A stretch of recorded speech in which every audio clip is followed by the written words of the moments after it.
Bismillahirrahmanirrahim. Assalamualaikum warahmatullahi wabarakatuh. Alhamdulillahirabbil alamin, wassalatu wassalamu ala asyrafil anbiya'i wal mursalin, sayyidina wa habibina wa syafi'ina wa maulana Muhammadin wa ala alihi wa ashabihi ajma'in wa ba'du. Hadaratul mukarramun, para asatidzah, para hujjaj, bapak-bapak, saudara-saudara sekalian yang saya hormati, syukur alhamdulillah pada malam hari ini Allah Subhanahu wa taala mempertemukan kita kembali dalam majlis yang mulia ini, majlis zikir, majlis ta'lim, majlis pengajian malam Jumat yang biasa diasuh oleh guru kita Mukarram Ustaz Kiai Haji Dr. Muhammad Syekh Rozi Dimyati Midi. Ya. Pada kesempatan ini, sebelum kita melanjutkan, mari kita buka majlis kita ini dengan kita bermunajat kepada Allah Subhanahu wa taala. Mudah-mudahan apa yang menjadi hajat kita semuanya dimudahkan dan dikabulkan oleh Allah Subhanahu wa taala. Amin ya rabbal alamin.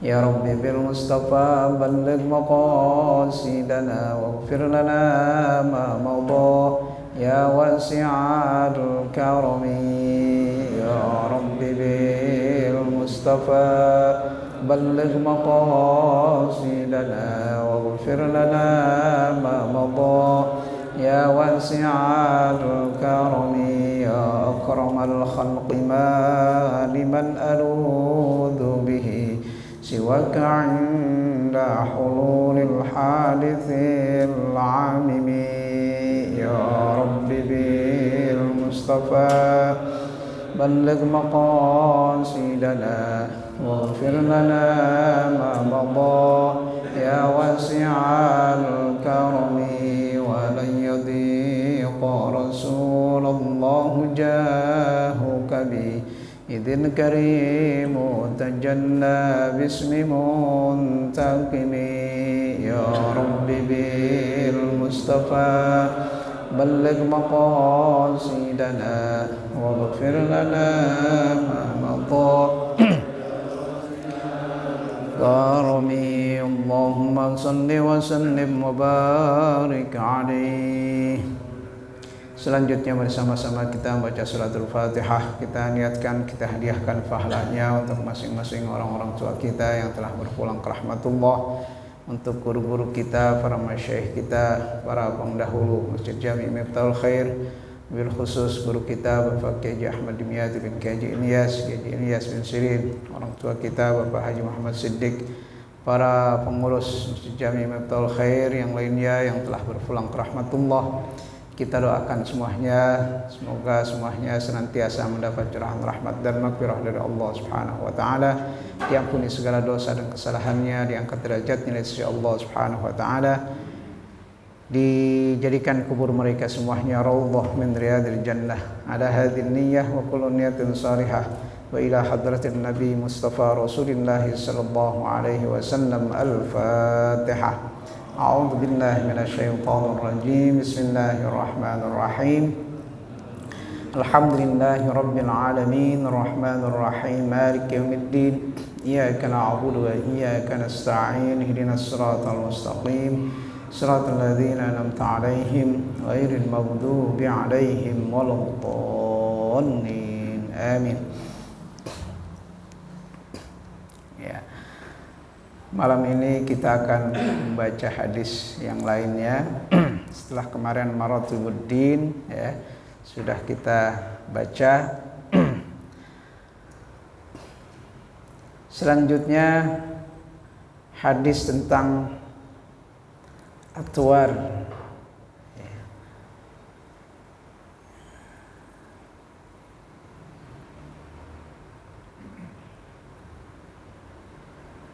Atwarul khalq atau marahilul khalq ya. Jenjang atau periode Allah Subhanahu wa taala menciptakan janin ya, sampai akhirnya nanti terlahir manusia ya. marakhilul khalq, ya, periode penciptaan manusia.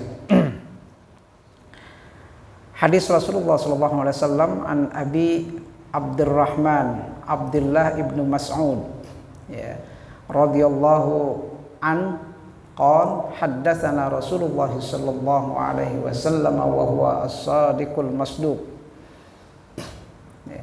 inna ahadakum yujma'u khalquhu fi batni ummihi arba'ina yawman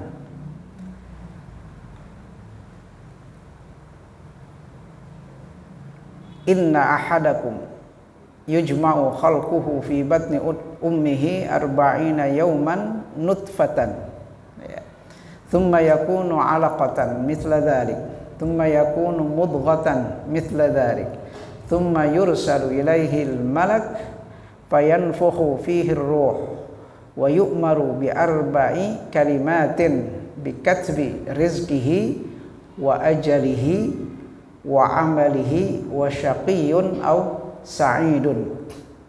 Fa wallahi alladzi la ilaha illa ghairuh inna ahadakum la ya'malu bi amali ahlil jannah hatta ma yakuna bainahu wa bainaha illa dhira' fayasbiqu alaihi alkitab fayamalu bi amali ahlin nar fayadkhulaha wa inna ahadakum la ya'malu bi amali ahlin nar hatta ma yakuna bainahu wa bainaha illa dhira' fayasbiqu alaihi alkitab fayamala bi amali ahlil jannah fayadkhulaha. Rawahu al-Bukhari wa Muslim. Ya. Hadis ini hadis sahih, hadis diriwayatkan oleh Imam Al-Bukhari Muslim, ya, muttafaq alaih, artinya dalam sahih Bukhari ada, dalam sahih Muslim ada, ya. Hadis kalau diriwayatkan oleh Bukhari Muslim ini artinya kesahihannya kuat, ya. Dalam maratib ataupun tingkatan kesahihan itu, ya, sahihan hadis itu yang pertama adalah sahih Bukhari, kemudian sahih Muslim.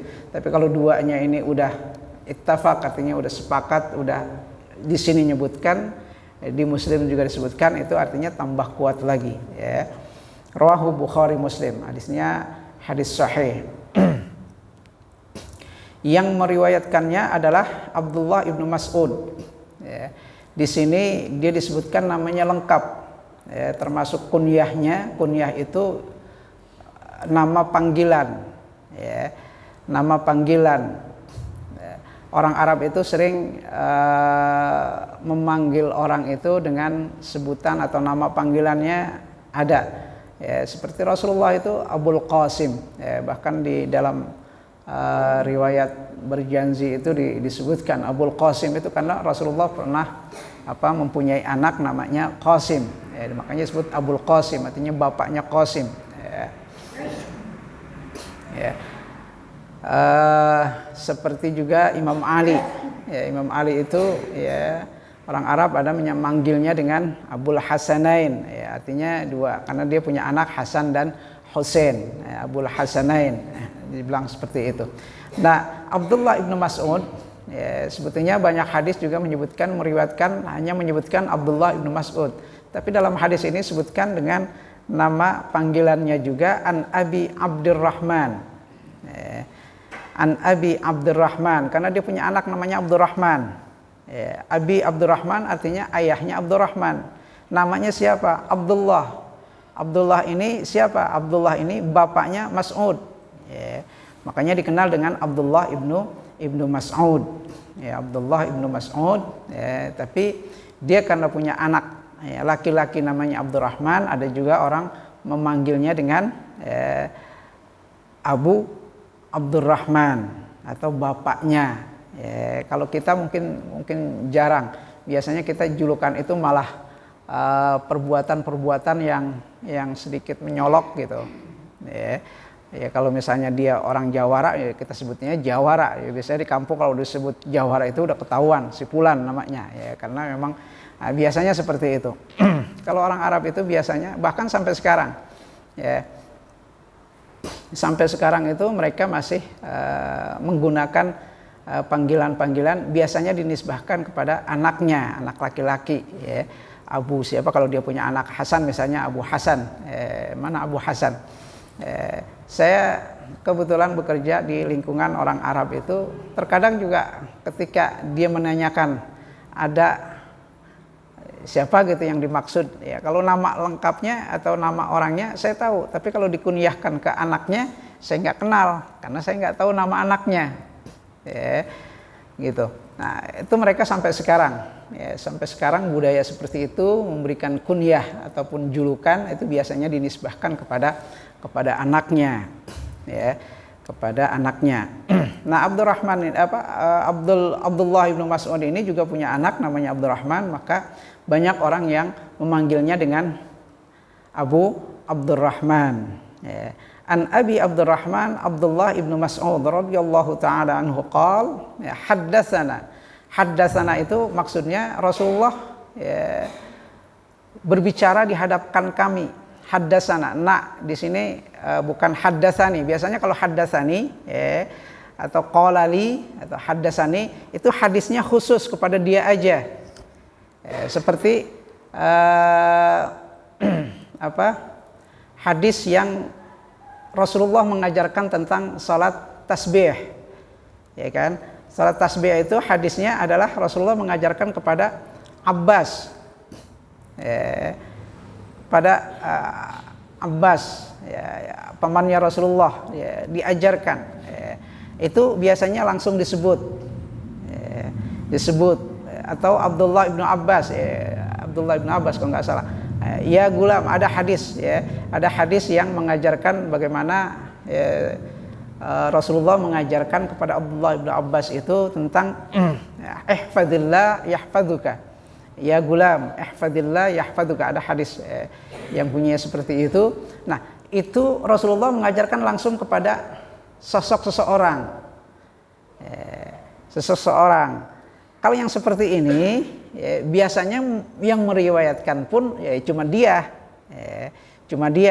walaupun mungkin bisa saja ada orang yang tahu mendengar nasihat itu atau wasiat itu yang Rasulullah ajarkan kepada seseorang tertentu. Nah kalau hadis ini karena bunyinya adalah haddatsana, berarti Rasulullah menyampaikan secara umum, banyak orang yang mendengar, bukan hanya Abdullah ibnu Mas'ud aja, ya, mungkin bisa dalam konteks Rasulullah mengajarkan, ya, taklim seperti ini, atau mungkin dalam forum gimana Rasulullah sedang berada bersama-sama para sahabat yang lain, kemudian beliau menyampaikannya. Itu. Haddatsana artinya Rasulullah SAW bercerita kepada kami atau berkata kepada kami, ya, menyampaikan kepada kami. Haddatsana Rasulullah SAW wa huwa as-sadiqul masduq, ya. As-sadiqul masduq. As-sadiqul masduq ini Abdullah ibnu Mas'ud ini menambahkan, ya. Biasanya hadis itu kan qala Rasulullah sallallahu alaihi wasallam, dalam penulisannya pun demikian. Qala Rasulullah sallallahu alaihi wasallam kemudian teks hadisnya, ya. Nah, di sini Abdullah ibnu Mas'ud menambahkan dengan wa huwa as-sadiqul masduq, setelah menyebutkan bahwa Rasulullah SAW bercerita kepada kami, wa huwa as-sadiqul masduq, artinya Rasulullah itu adalah as-sadiq. Sadiq itu artinya orang yang dipercaya, ya, orang yang dipercaya, nggak pernah bohong, apa yang disampaikan itu benar. As-sadiq orangnya, as-sadiq itu orangnya. Al-masduq itu perkataannya, ucapannya, kelakuannya, tingkah lakunya, perbuatannya, itu namanya masduq. Ya.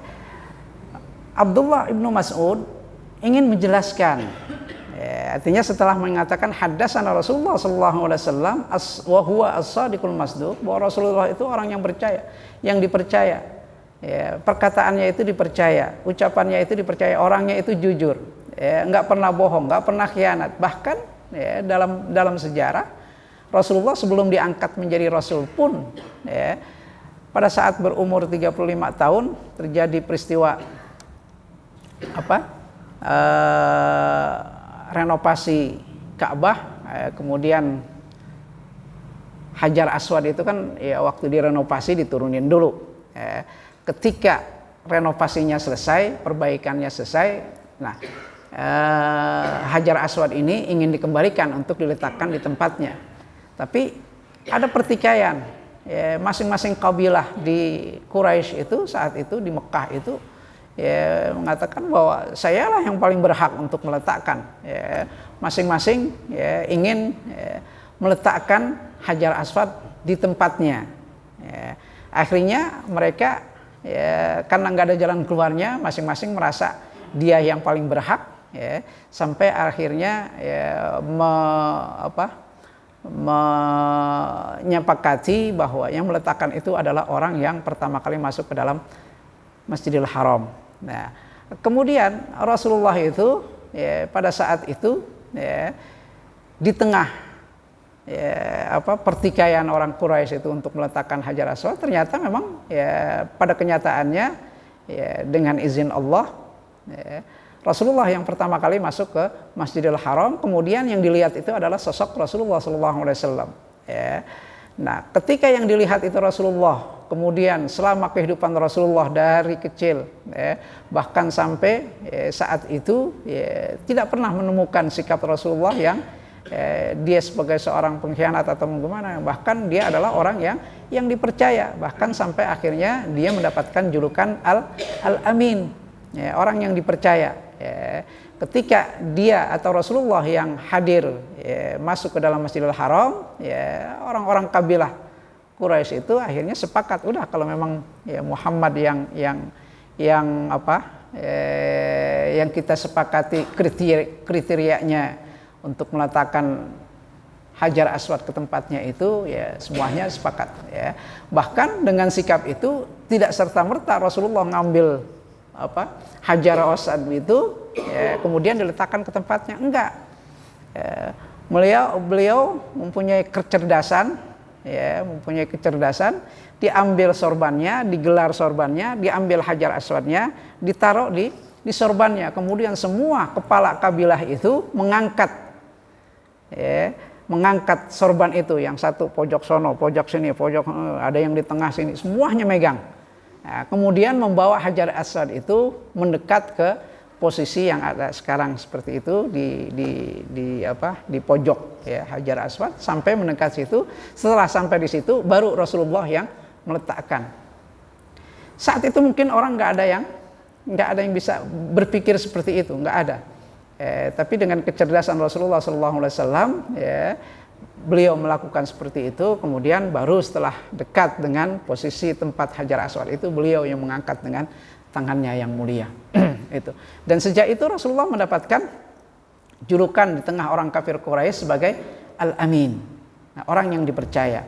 Nah, di sini Abdullah ibnu Mas'ud menambahkan setelah beliau mengatakan bahwa haddatsana Rasulullah sallallahu alaihi wasallam wa huwa as-sadiqul masduq, ya, bahwa beliau itu adalah orang yang dipercaya, ya, tingkah lakunya ya, dipercaya, sikapnya dipercaya, ucapannya dipercaya, kata-katanya dipercaya. Al-masduq itu yang diucapkannya itu benar. Ya. Kenapa? Ya karena memang yang diucapkan oleh Rasulullah sallallahu alaihi wasallam itu adalah wahyu. Ya, wa ma yantiqu 'anil hawa in huwa illa wahyu yuha. Ya, yang keluar dari mulut Rasulullah itu kalau enggak Al-Qur'an ya hadis. Ya, kalau beliau menerima wahyu dari Allah Subhanahu wa taala dalam bentuk Quran, ya Quran yang disampaikan kepada sahabat. Ya, kalau enggak Quran ya hadis, imma hadisnya hadis qudsi ataupun hadis Rasulullah sallallahu alaihi wasallam. Nah, Abdullah ibnu Mas'ud ingin ya, dia menambahkan wa huwa as-sadiqul masduq karena yang akan disampaikan oleh Rasulullah sallallahu alaihi wasallam ini beritanya tentang hal yang gaib. Ya, yang beliau sampaikan ini perihal yang gaib, yang nggak pernah diketahui oleh orang. yaitu tentang janin yang ada dalam rahim. Maka hadis Rasulullah SAW-nya berbunyi, setelah Abdullah ibnu Mas'ud mengatakan haddatsana Rasulullah SAW, Rasulullah SAW menceritakan atau berbicara kepada kami, wa huwa as-sadiqul masduq, beliau adalah orang yang as-sadiq, yang dipercaya dan ucapannya benar. Inna ahadakum yajma'u khalquhu fi batni ummihi arba'ina yawman nutfatan. Bahwa kalian ini ketika diciptakan itu yajma' khalquhu, penciptaannya itu dipertemukan atau dikumpulkan oleh Allah Subhanahu wa taala di perut ibunya itu selama 40 hari sebagai nutfah. Rasulullah menceritakan tentang kandungan yang ada dalam rahim seorang ibu. Saat itu belum ada kedokteran. Kalau sekarang kita berbicara tentang janin sekarang sudah bergerak atau gimana, itu karena ada alatnya, bisa terlihat. Tapi dulu 1400 tahun yang lalu, yang namanya ibu hamil itu hanya kelihatan perutnya doang, bundut. Dalamnya itu nggak kelihatan. Kedokteran belum menemukan ilmunya. Artinya tentang perkembangan janin yang ada dalam rahim seorang ibu. Tapi Rasulullah SAW dalam hadis ini, beliau menceritakan bagaimana proses perkembangan janin. Dan ternyata apa yang diucapkan Rasulullah SAW itu sesuai dengan ilmu kedokteran modern. Sesuai. Inna ahadakum yajma'u khalquhu fi batni ummihi arba'ina yauman nutfatan. Jadi selama 40 hari pertama setelah hubungan suami istri, janin, artinya kalau Allah ingin menciptakan anak atau memberikan keturunan kepada pasangan suami istri itu, setelah berhubungan 40 hari, maka pembuahannya jadi. Selama 40 hari itu dia masih dalam bentuk nutfah. Nutfah itu cairan yang kental. Nutfah itu bahasa Arab. Kalau diartikannya, istilahnya itu adalah cairan yang kental. Yang kental. Ini prosesnya berapa lama? 40 hari. Setelah 40 hari, tsumma yakunu 'alaqah mithla dzalik. Setelah 40 hari pertama, dia menjadi cairan yang kental. Yang kental itu kemudian dia akan berubah. Tsumma yakunu 'alaqah mithla dzalik. Dia akan berubah selama 40 hari yang kedua, itu menjadi 'alaqah. 'Alaqah itu darah, darah yang kental. Darah kita ada darah cair, ada darah kental. Darah kental itu kalau yang pernah dibekam, saya baru sekali dibekam. Kalau yang pernah bekam, itu ada darah yang keluar, itu darahnya kental, darah kotor katanya, darahnya kental. Beda dengan darah yang biasanya cair. Makanya yang bagusnya ya darah itu ya darah yang cair, nggak kental. Kalau kental itu malah menjadi penyumbatan, penyumbatan. Banyak penyakit yang timbul kalau seseorang itu darahnya mengental, khususnya menyangkut masalah jantung. Biasanya obat jantung itu kan obat untuk pengencer darah, karena memang darah yang bagus adalah darah yang encer, nggak kental. Nah, dalam proses pembuatan atau pembuahan janin dalam perut ibu itu, jadi 40 hari yang pertama itu dia masih menjadi cairan yang mengental, karena sperma laki-laki bertemu dengan perempuan itu, di situ yang menjadi buahnya, nanti menjadi bahan nantinya akan jadi janin. Selama 40 hari pertama itu dia tetap menjadi cairan yang mengental, ya. Mungkin awalnya nggak ngental, ya, lama-lama dia akan mengental sampai umur 40 hari. Setelah 40 hari pertama, ya, kemudian masuk ke fase yang kedua. 40 hari yang kedua itu dia berubah menjadi alaqah. Alaqah itu adalah darah yang mengental, darah yang menggumpal, mengental. Itu selama 40 hari juga, ya, prosesnya 40 hari juga. Jadi udah berapa hari nih umurnya?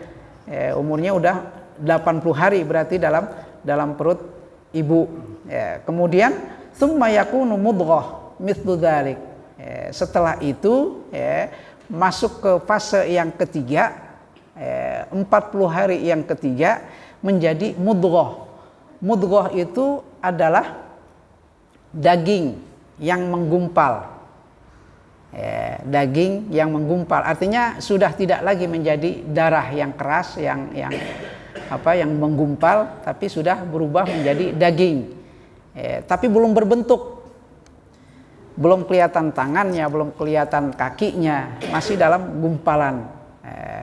Itu menjadi mudghah mithlu dzalik. Artinya mithlu dzaliknya itu ya maksudnya 40 hari juga. Tsumma yursalu ilaihi al-malak. Setelah itu, tadi kan pertama 40 hari, kemudian 40 hari lagi menjadi alaqah, kemudian 40 hari lagi menjadi mudghah. Jadi yang pertama menjadi cairan yang cairan yang yang menggumpal, yang bukan keras, lawan dari encer, kental, cairan yang mengental. Kemudian setelah itu dia berubah menjadi alaqah. Alaqah itu darah yang mengental, menggumpal, Kemudian setelah itu dia berubah menjadi mudghah. Mudghah itu sudah menjadi daging, kemerah-merahan, itu namanya mudghah, daging kemerah-merahan, tapi dia belum berbentuk. Itu selama 40 hari. 40 hari yang ketiga. Kalau sudah 40 hari yang ketiga, 40 berarti 120. Berarti memasuki berapa bulan? 4 bulan. 4 bulan. Setelah 4 bulan, setelah dia menjadi mudghah, yursalu ilaihil malak. Allah Subhanahu wa taala akan mengirimkan malak, akan mengirimkan malaikat. Ada malaikat yang tugasnya itu untuk ngurusin janin ini. Tugasnya kan kita tahu ada malaikat yang tugasnya menurunkan wahyu, yaitu Jibril. Ada malaikat Israfil, ada malaikat Izrail, ada malaikat Munkar, ada malaikat Munkar Nakir, ada malaikat Malik, ada malaikat Ridwan. Kemudian sebetulnya banyak lagi malaikat-malaikat yang lain, yang namanya juga kita nggak tahu karena jumlah malaikat itu bisa jadi lebih banyak dari jumlah manusia. Jumlahnya ribuan, ratusan ribu, miliaran, kita nggak tahu jumlahnya. Hanya Allah Subhanahu wa taala yang tahu. Tugas mereka macam-macam. Ada yang tugasnya mikul arsh, ada yang tugasnya menurunkan hujan, ada yang tugasnya bertasbih, ada yang tugasnya bertakbir, ada yang tugasnya tahmid dan lain sebagainya. Banyak sekali malaikat. Nah, ada juga antara malaikat yang tugasnya itu dikirim oleh Allah Subhanahu wa taala untuk ngurusin janin yang ada dalam rahim seorang ibu. Tsumma yursalu ilaihil malak. Kemudian Allah Subhanahu wa taala mengutus ke rahim itu malaikat. Fayanfukhu fihi ruh. Setelah 120 hari, setelah 120 hari artinya setelah 4 bulan dalam rahim ibu, baru Allah Subhanahu wa taala utus malaikat untuk apa? Untuk meniupkan ruh dari Allah Subhanahu wa taala. Ruhnya bukan ruh malaikat. tapi ruhnya dari Allah Subhanahu wa taala, yang Allah kirimkan lewat malaikat ini untuk ditiupkan ke rahim ibu itu, untuk janin tersebut, untuk janin.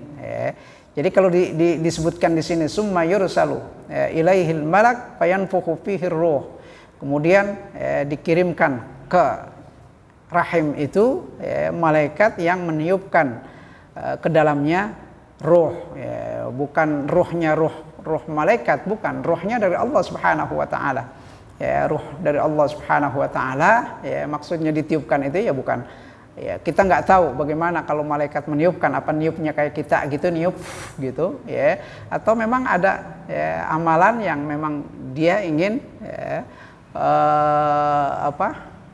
menyampaikan ruh yang Allah Subhanahu wa taala kirimkan lewat malaikat itu untuk janin tersebut.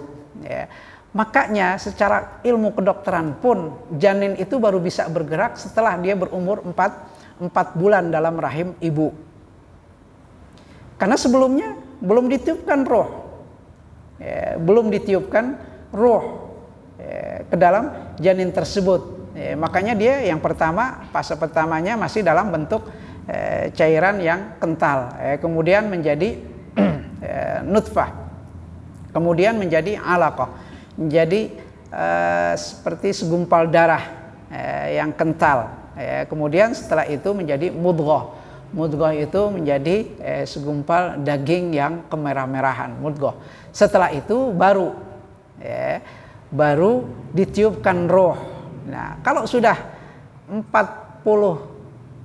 hari yang ketiga, artinya setelah 120 hari dalam janin ibu, baru ditiupkan roh oleh malaikat. Nah, setelah itu dia baru mulai bergerak. Janin itu mulai bergerak. Dan saat itu sudah mulai tadi yang mudghahnya itu, yang segumpal darah, segumpal daging yang kemerahan itu mulai akan timbul, tangannya, kemudian kakinya, kemudian kepalanya gitu. Sudah mulai berbentuk walaupun belum jelas. Mana kaki, mana kepala itu biasanya belum jelas, kecuali ilmu kedokteran. Kalau kedokteran dia punya analisanya. Kalau kita disuruh lihat gitu masih dalam gambarnya, kita belum bisa membedakan mana perut mana kepalanya, mana kakinya. Kecuali nanti kalau sudah umur 6 bulan ataupun ke atas itu sudah mulai sudah mulai jelas, kakinya jelas, tangannya jelas, kepalanya jelas, seperti itu. Itu. Nah, setelah 120 hari, malaikat meniupkan ruh, fayanfukhur ruh wa yu'maru bi arba'i kalimatin. Selain dia membawa titipan ruh dari Allah Subhanahu wa taala untuk ditiupkan kepada janin tersebut, malaikat itu pun mempunyai tugas. Tugasnya apa? Untuk menulis arba' kalimatin bi katbi rizqihi. Untuk menuliskan rizkinya. Dari mana dapatnya malaikat ini? Malaikat ini ngambil datanya itu di database di Lauhul Mahfuz. Jadi manusia itu sebelum diciptakan itu datanya udah ada. Datanya udah ada. Orang yang akan terlahir nanti 2050 pun udah ada datanya di sana. Prosesnya seperti ini. Ketika dia berada dalam janin ibunya, saat berumur 120 hari itu baru di situ ditiupkan ruhnya, kemudian dituliskan arba kalimat, 4 hal yang dituliskan. Bikatsbi rizkihi, dituliskan rizkinya. Rizkinya itu dituliskan. Nanti dia kalau udah dia terlahir, rizkinya itu bukan hanya terlahir, bukan hanya setelah lahir, enggak. Semasa masih dalam rahim ibunya pun itu udah rizki. Dia udah dapat rizki. Dari mana? Ya dari asupan yang diasup oleh ibunya. Karena kan janin yang dalam rahim ibu itu kan makannya dari mana? dari asupan yang dimakan oleh ibunya, yaitu udah termasuk rezeki dia, udah termasuk rezeki dia. Makanya setelah ditiupkan roh, artinya dia hidup, mulai saat itu sudah dituliskan rezekinya, sudah dituliskan rezekinya, itu rezekinya dituliskan, wa ajalih, kemudian ajalnya pun dituliskan, ajalnya dituliskan, akan hidup berapa lama ini orang, apakah cuman 6 bulan doang di dalam rahim, bisa aja, kan ada anak yang terlahir keguguran misalnya, kan, keguguran udah 6 bulan keguguran, ada yang 7 bulan keguguran, ada yang 8 bulan keguguran, dengan sebab-sebab yang Allah yang Maha tahu. Bahkan ada anak yang ceprot lahir habis itu meninggal, ada 9 bulan baru ceprot lahir dari rahim ibunya meninggal. Nah, itu semuanya adalah ajal. Semuanya dituliskan oleh malaikat. Dari mana datanya? Itu tadi dia diberikan database untuk mengambil datanya di Lauhul Mahfuz, diambil data orang tersebut, wa ajalihi wa amalihi, termasuk perbuatannya, termasuk perbuatannya ini, apakah orang ini nantinya akan menjadi orang yang soleh, apakah orang ini akan menjadi orang yang enggak soleh, ada orang yang durhaka dan lain sebagainya, semua dia itu sejak dari kandungan ibunya saat berumur 120 hari itu dituliskan terus sampai dia meninggal, semuanya dengan jelas, dengan jelas dituliskan. Wa syaqiyun au sa'idun, apakah nantinya dia saat hidup akan menjadi orang yang syaqi, syaqi itu orang yang hidupnya sengsara, au sa'id, atau dia akan bahagia. Ada ulama menyebutkan syaqi dengan sa'id di sini disebutkan maksudnya apakah nantinya dia akan meninggal dalam keadaan su'ul khotimah atau dalam keadaan husnul khotimah. Su'ul khotimah itu syaqi, artinya orang yang enggak bahagia, orang yang kalau yang sa'id itu yang bahagia, artinya dia akan wafat, akan berakhir ajalnya dengan keadaan husnul khatimah, itu sa'id. Wallahi alladzi la ilaha ghairuh, demi Allah, demi Allah, alladzi la ilaha ghairuh, yang tidak ada Tuhan selain Dia, selain Allah Subhanahu wa taala. Inna ahadakum la ya'malu bi'amali ahlil jannah. Inna ahadakum la ya'malu bi'amali ahlil jannah, bahwa sesungguhnya di antara kalian ada yang kesehariannya itu la ya'malu bi'amali ahlil jannah, kesehariannya itu, perbuatannya itu yang dilakukan adalah yang baik-baik, yang baik-baik, amalu ahlil jannah, perbuatan penghuni surga. Kalau yang penghuni surga itu kan di dunianya aja udah kelihatan, dia melakukan yang baik-baik, dia melakukan yang baik-baik. Hatta ma yakunu bainahu wa bainaha illa dhira', sampai perbuatannya itu yang dilakukan itu sampai dirinya itu saat menghadapi kematian itu hanya sebentar saja. Dhira' itu kan satu inian, ini satu dhira', udah deket, artinya dia terus masih berbuat baik, hatta ma yakunu bainahu wa bainaha, artinya antara orang itu dengan surga, antara orang itu dengan surga illa dhira', hanya sehasta aja, satu hasta aja, satu inian, depaan, artinya sudah dekat sekali dia akan masuk surga. Fayamalu fayasbiqu alaihil kitab. Yasbiqu alaihil kitab itu artinya kembali ke tadi, saat dia dituliskan amalannya, dia dituliskan ajalnya, dia dituliskan rizkinya, dituliskan apakah dia nanti akan meninggal dalam keadaan su'ul khotimah atau dalam husnul khotimah. Fayasbiku alaihil kitab. Artinya dia sudah ditetapkan dulu waktu masih janin. Masih janin. Fayamalu bi ahmalil ahlin nar fayadkhuluha. Ternyata di akhir-akhir hayatnya, di akhir-akhir kehidupannya itu yang sudah sedikit lagi, ya, dia berubah. Yang tadinya kelakuannya adalah perbuatan-perbuatan yang baik, orang yang soleh, yang dilakukannya itu adalah perbuatan yang baik, perbuatan ketaatan kepada Allah Subhanahu wa taala, ibadah kepada Allah Subhanahu wa taala. Ternyata di akhir-akhirnya dia berubah. Fayamalu bi'amali ahlin nar fayudkhilaha.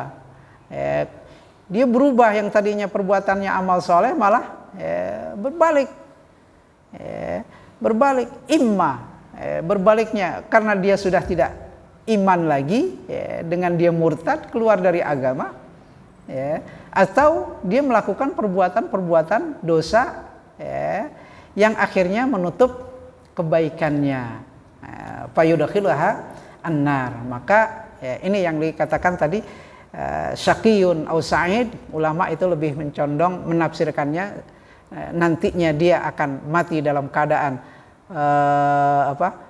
su'ul khotimah atau dalam keadaan husnul khotimah. Nah, termasuk orang ini, yang di awal-awal dia berbuat baik, taat ibadah kepada Allah Subhanahu wa taala, di ujung akhir hayatnya dia malah berbuat dosa, berbuat dosa, atau naudzubillah sampai dia lepaskan, dia tanggalkan keimanannya, dia murtad masuk ke agama yang lain. Habis sudah, fayudkhilahan nar. Kalau sudah su'ul khotimah seperti itu, kalau masih dosa mungkin masih ada ampunan dari Allah Subhanahu wa taala. Tapi kalau keimanan yang digadaikan, kalau keimanan yang ditanggalkan, dilepaskan, naudzubillah. Kalau yang meninggalnya tidak dalam keimanan, sudah pasti masuk neraka.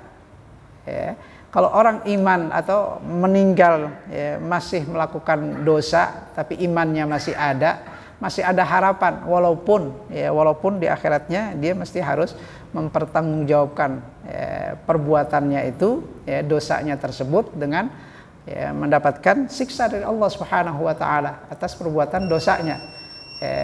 Tapi kalau imannya masih ada harapan dia untuk bisa dimasukkan ke dalam surganya Allah Subhanahu wa taala. Itu. Dalam hadis disebutkan bahwa sekecil apapun iman itu, kalau masih ada dalam hati seorang, Allah pasti akan memasukkan ke dalam surganya. Itu. Tapi kalau imannya udah nggak ada, naudzubillah, bi amali ahlin nar fayadkhulaha. Dia akan dimasukkan ke dalam neraka. Wa inna ahadakum la ya'malu bi amali ahlin nar. Kemudian sebaliknya, seorang di antara kalian kesehariannya selalu melakukan perbuatan-perbuatan dosa, maksiat kepada Allah Subhanahu wa taala. Hatta ma yakunu bainahu wa bainaha illa dhira'. Sampai dia menjelang ajalnya, fayasbiqu alaihil kitab. Kemudian dia memang sudah ditetapkan, sudah dituliskan ketika masih dalam janin itu bahwa nantinya orang ini akan di akhir hayatnya akan melakukan amalan-amalan yang baik, amal soleh, amal ketaatan. Fayasbiqu alaihil kitab fayamalu bi'amali ahlin nar. Kemudian di akhir-akhir hayatnya dia melakukan perbuatan-perbuatan ahli surga. Fayudkhilaha. Kemudian Allah masukkan dia ke dalam surganya Allah Subhanahu wa taala karena dia meninggal dalam keadaan husnul khotimah, dalam keadaan husnul khotimah. Ini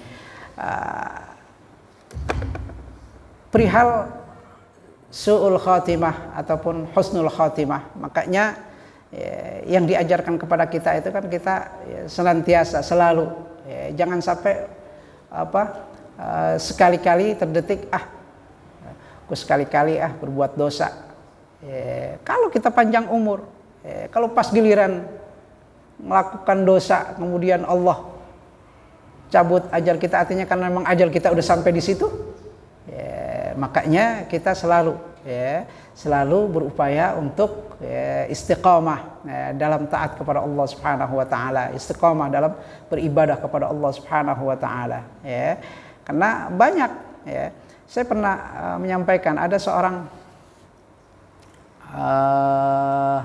orang Saudi, saya lupa namanya, itu seorang yang di awal-awal hayatnya itu, di awal-awal hayatnya dalam kehidupannya itu dia banyak menulis buku-buku yang mengenalkan tentang Islam, bahkan berdebat tentang keislaman, sampai akhirnya di akhir hayatnya itu dia menikah dengan seorang ateis, yang dia sendiri akhirnya menjadi ateis. Ateis itu kan nggak percaya sama Tuhan, tidak percaya sama adanya Tuhan. Dia menyangka bahwa hidup ini ya udah hidup, setelah meninggal ya udah habis. Dahriyun namanya, artinya orang yang menganggap bahwa hidup ini hanya secara kebetulan aja. Kebetulan saya hidup, setelah mati ya udah selesai, nggak ada apa-apanya. Udah nggak ada ba'as, nggak ada alam kubur, nggak ada hari kebangkitan, nggak ada hari kiamat, nggak ada akhirat, nggak ada surga, nggak ada neraka, udah mati.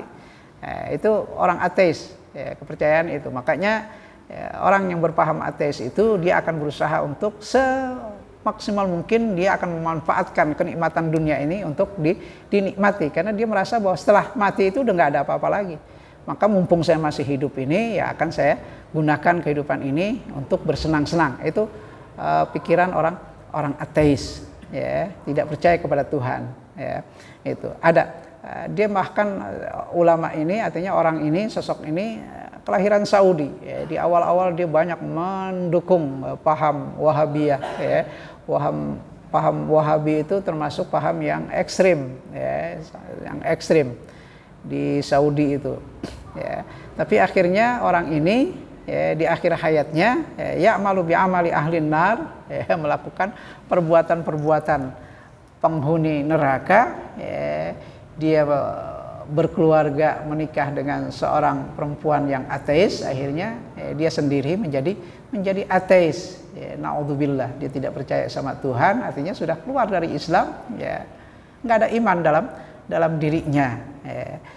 Fayamalu bi'amali ahlin nar fayudkhilaha. Dia melakukan perbuatan penduduk neraka dan Allah akan masukkan ke dalam nerakanya karena dia meninggal dalam keadaan su'ul khatimah. Makanya yang diajarkan kepada kita supaya agar kita senantiasa bisa menjaga iman kita ini, terus kita pupuk dengan apa? Dengan kita senantiasa melakukan ketaatan kepada Allah Subhanahu wa taala, dengan senantiasa kita melakukan ibadah kepada Allah Subhanahu wa taala, melakukan amal soleh.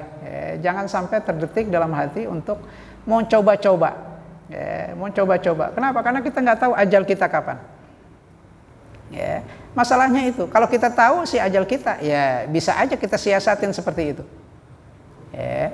Kita siasatin seperti itu. Kalau memang ajal kita kita udah tahu. Kita yang masalahnya itu kan karena ajal kita nggak tahu. Takutnya nanti pada saat kita melakukan kemaksiatan, malah di situ ajal datang. Itu. Makanya banyak kisah-kisah orang yang awalnya soleh, termakan bujuk rayu setan, akhirnya dia melakukan kemaksiatan. Pada saat dia melakukan kemaksiatan, saat itu ajalnya datang.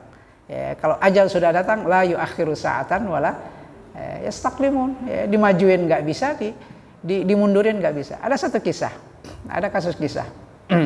Seseorang naik motor, berboncengan, naik motor boncengan. Di perempatan ada truk, di perempatan ada truk. Ketika yang bawa motor ini ngelihat ada truk, dia berhenti. Karena kalau dia laju, dia akan tertabrak truk. Truknya pun berhenti.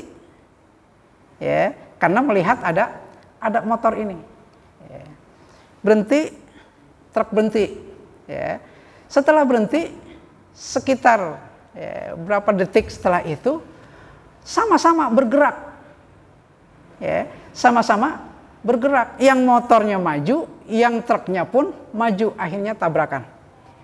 Ya. Kenapa pakai berhenti? Ya, nunggu 30 detik misalnya. Ya, berhentinya itu sekitar 30 detik sampai 1 menit. Kenapa pakai berhenti? Ya, akhirnya tabrakan yang motor ini meninggal di tempat. Itu karena memang ajalnya nggak bisa dikedepankan 1 menit, tidak bisa diundur 1 menit. Karena memang detik itulah ajal orang itu datang. Makanya dia berhenti.